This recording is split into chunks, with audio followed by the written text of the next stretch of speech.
If you play War Thunder Mobile, but you haven't reached Tier 6, I need to warn you about something very important. 2 weeks ago I posted a video called War Thunder Mobile Could Die, and it's your fault. It actually got a very decent amount of views. Thank you for your support to those who have watched it. And for those who haven't, first of all, shame on you. I will explain right now. I've been trying to grind every single tank platoon to level 25, and I started with the low tier platoons I didn't really use. And the problem is that every single time I was killed, most of the time, it was by one of these tanks.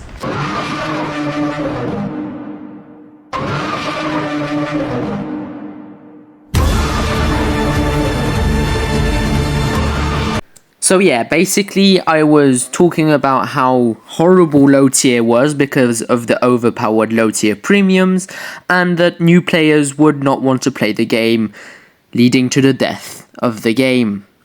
But this comment stuck out from the rest. I took a good look at it and realized how correct it is. I decided to play a bit of tier 7, first in premiums, then in tech tree, and I realized somehow it's worse than low tier.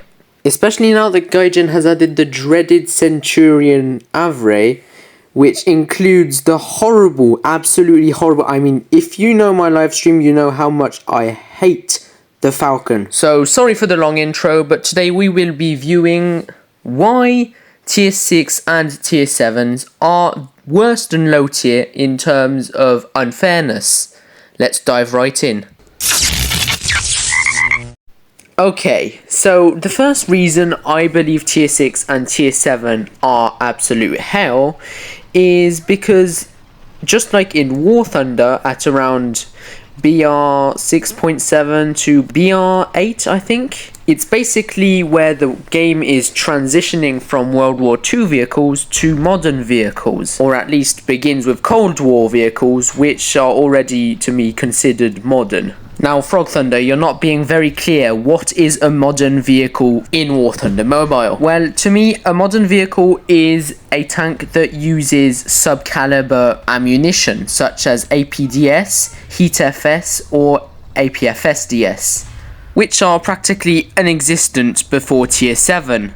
The only sub-caliber rounds you will find are probably on British tanks, and since they are so low caliber, they do no damage. However, almost all tech tree tier 7s get APDS in high calibers, which means it can penetrate a lot and cause not an enormous amount of damage, but a decent one.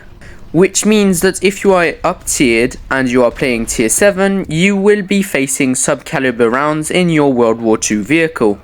And the enemy tier 7s will be equipped with armor that can try to stop sub-caliber ammunition, which you cannot. So with your World War II shells, you won't be able to penetrate a lot of the tanks. Now you might think, oh well, then I just need to reach tier 7. Well, when you get to tier 7, it's the same story.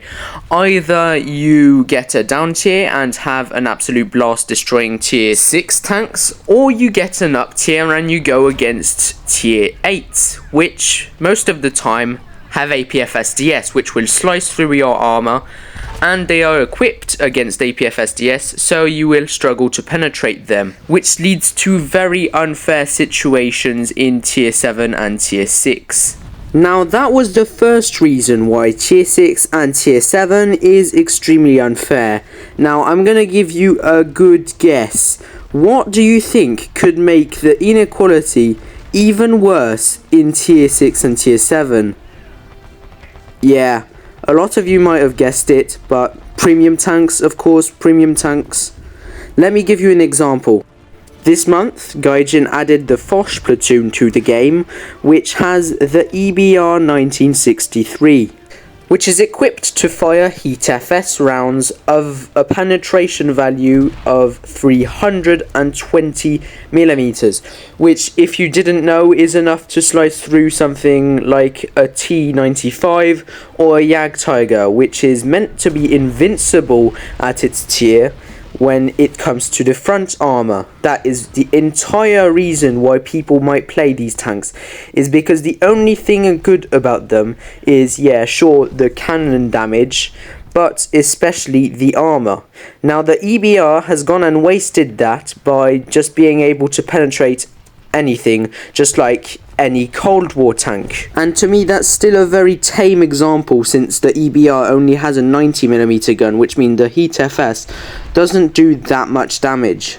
However, when you reach tier 7, the unfairness gets to an all-time high regarding premiums. Since you go against premiums like the AMX-13 HOT with very powerful missiles that reload instantaneously, and the AMX-10 RC, just to name 2, which is, by the way, equipped with APFSDS. So a Panther F, a tier 6 World War II tank, is expected to go against APFSDS, which is the ammunition used in top tier. And you mustn't forget the fact that all the artillery, all the very powerful howitzers, such as the Centurion Mark V, the Vidar, and the PZH 2000 are all in tier 7. These tanks that can shoot anything and one-shot anything in the hands of a skilled player, of course. So you might be wondering, how can I make the grinding experience enjoyable if I'm going to be facing very unfair battles? Well, I have a way to grind in a fun, free, and pretty fast way. Unfortunately, this video has gone on for quite some time now, and if any of you know about audience retention, most of you are already gone by now. So what I'm going to do is attach a video that you can see right now on screen, and it will explain everything you need to know to grind happily in War Thunder Mobile. And I'll see you in the next one. Don't forget to like if you enjoyed and you found this useful.